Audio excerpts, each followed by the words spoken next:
इधर देख।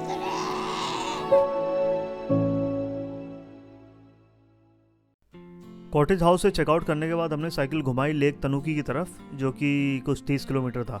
लेकिन पहाड़ पे 30 किलोमीटर भी ऐसे लगते हैं कि 100 किलोमीटर चला ली। वैसे जापान में साइकिल चलाने में ऐसी कोई दिक्कत होती नहीं है, लेकिन जब ऐसे साइड में बड़ी बस निकले ना तो पूरी साइकिल कांप जाती है। तो बस भी साइकिल से यही बोलती होगी, कांप कह रही हो, कोई अभी तक छुआ नहीं खा।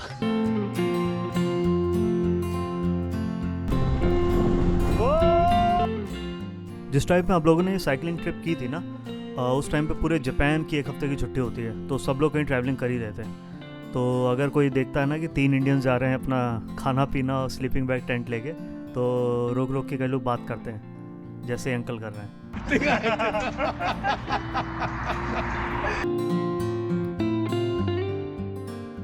और वहाँ से जाने ही वाले थे तो अंकल ने बिना पूछे हमें सहला दिया। इससे अच्छा थोड़ी लगता है, आपको परमिशन लेनी चाहिए ना। अब यहाँ से बचे हैं 18 किलोमीटर और बचे हैं। ये देखो,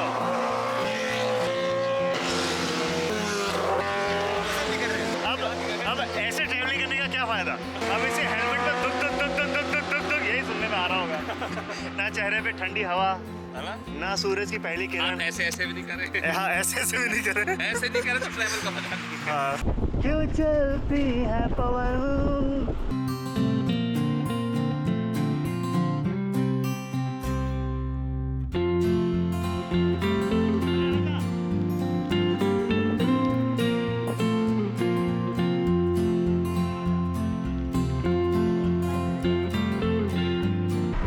कंट्री साइड पे साइकिलिंग करने का अलग ही फन है। कितना सुंदर मौसम है यार। मेरे मुंह से ये शब्द निकले ही था, तुरंत बारिश शुरू हो गई और सारे भीग गए। किसी के पास छाता भी नहीं था। जब बढ़िया वेदर था तब मैंने अपनी छतरी अपने पास रख रखी। जब लू चल रही थी तब भाई बरसात की छतरी लेके घूम रहे थे। जब बारिश हुई तो मैं बहुत समझदार हूँ यार। तो जिंदगी में अगर कठिनाइयाँ हो ना तो ऐसे बनाते हैं।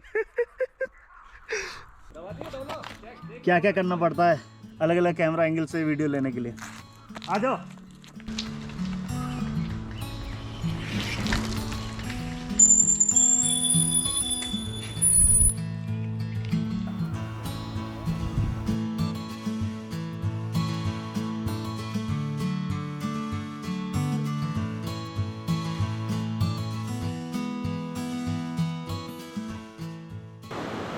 हर एक मोड़ पे ऐसा रुकने का 10-10 मिनट रुकने का मन कर रहा है। बहुत सुंदर जगह है।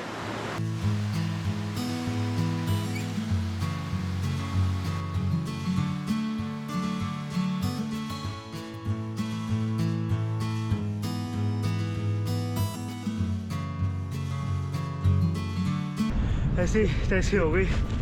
1 किलोमीटर कैंप बचा है।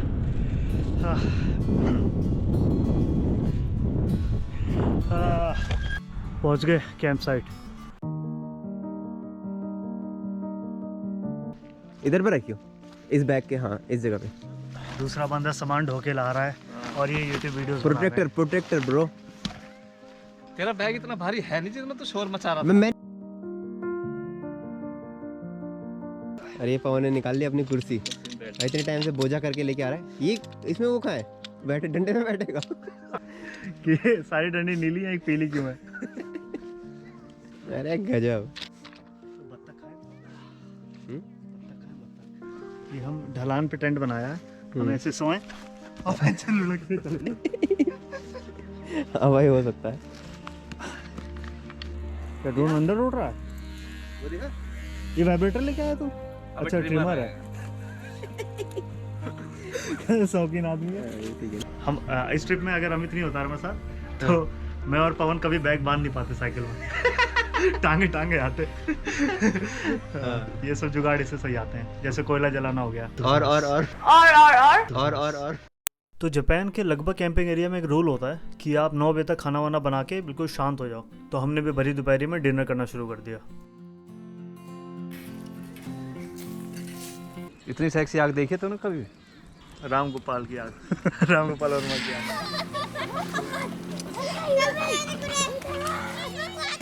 कैंपिंग करना बहुत कॉमन एक्टिविटी है जापान में। कोई अपनी फैमिली के साथ करता है, कोई अकेला भी आता है। और हम लोग वहाँ पे कैंपिंग कर ही रहे थे, तभी एक भाई हमारे बांग्लादेश से, उन्होंने हमें ज्वाइन किया। तो ये आए तो कैंपिंग करने थे, लेकिन इनकी लास्ट बस छूट गई थी और इनके पास कैंप नहीं था। तो हम लोगों ने कहा आप हमारे साथ ही रुक जाओ, क्योंकि रात बहुत हो गई है और ठंड बहुत ज़्यादा थी। तो ये 2 दिन हमारे साथ ही रुके हुए थे हमारी कैंप में। अभी वो बांग्लादेश वाले भैया रात में आए थे, अभी कैमरे से बोल रहा हूँ। अच्छा, मैं तुम्हें कह रहा हूँ मुझसे कैसे बोल रहा है। तो कभी कभी ऐसा होता है ना, पवन कैमरे से बात कर रहा होता है, हम रिप्लाई देने लगते हैं। हमें क्यों बता रहा है नदी सुंदर है। तो भैया यहाँ पे आए थे, उन पे टेंट वेंट नहीं था, तो हम लोगों ने टेंट दे दिया। और पवन ने खराटे मार मार के उनके कान खराब कर दिए होंगे। पहले टेंट में सोए, उसके बाद बाहर ही निकल के सो गए। बाहर निकल के उनको जुकाम हो गया।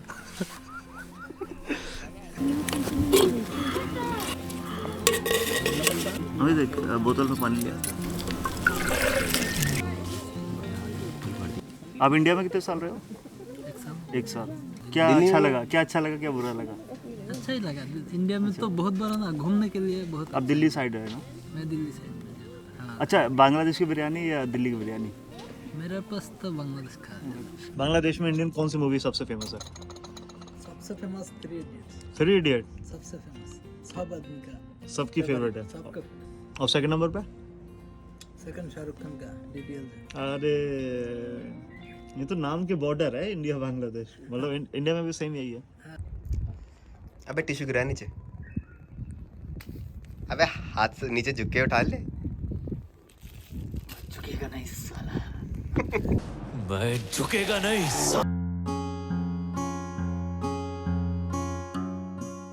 तो सुबह उठने का सीन थोड़ा पवन का लेट था, तो हम तीनों ने साइकिल निकाली और निकल पड़े लेक तनुकी के अदर साइड, क्योंकि वहाँ से सुना था माउंट फुजी ज़्यादा सुंदर दिखता है। अभी लेक का जो सर्किट है कुछ है 4 किलोमीटर का। और अभी मैं, अमित और वो अपना जो बांग्लादेश से भाई थे वो आए हैं। पवन सो रहा है। इतना सुंदर व्यू है, वही है जो सोवत है वो खोवत है।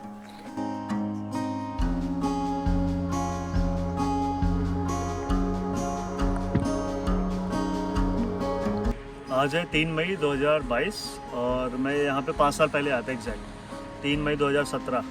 और ओसाका से जब टोक्यो की साइकिलिंग ट्रिप करी थी तब एग्जैक्टली यही माउंटेन लिया था। तब उस टाइम साइकिल अलग थे, मैं अकेला आया था, अभी दोस्त हैं, तो काफ़ी ऐसा नॉस्टैल्जिक को हिंदी में क्या बोलते हैं देख लेना, मैं भी गूगल करके लिख दूंगा। थोड़ा नॉस्टैल्जिक सा फील हो रहा है कि मतलब सेम पहाड़ है, हर चीज़ अलग है। ऐसी भी अगर मरने के बाद स्वर्ग में मिले ना, तो मैं कोशिश करूँगी स्वर्ग जाने की। बहुत सुंदर जगह है। हाँ। मंगल पांडे तो सबने देखी होगी।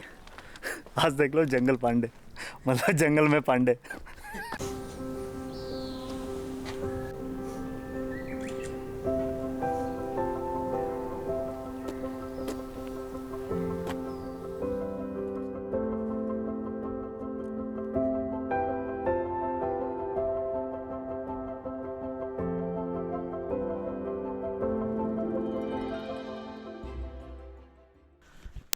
और जब तक हम लौटे तब तक पवन उठ चुका था। ओहायो गोजाइमासु। अब यहाँ करनी है पैकिंग, जाना है अगले कैंप साइट पे, फिर वापस आना है। यहाँ से बस लेनी है, वाटरफॉल जाना है, वाटरफॉल से फिर यहाँ आना है, खाना खरीदना है, कैंप जाना है। टास्क हो जाता है।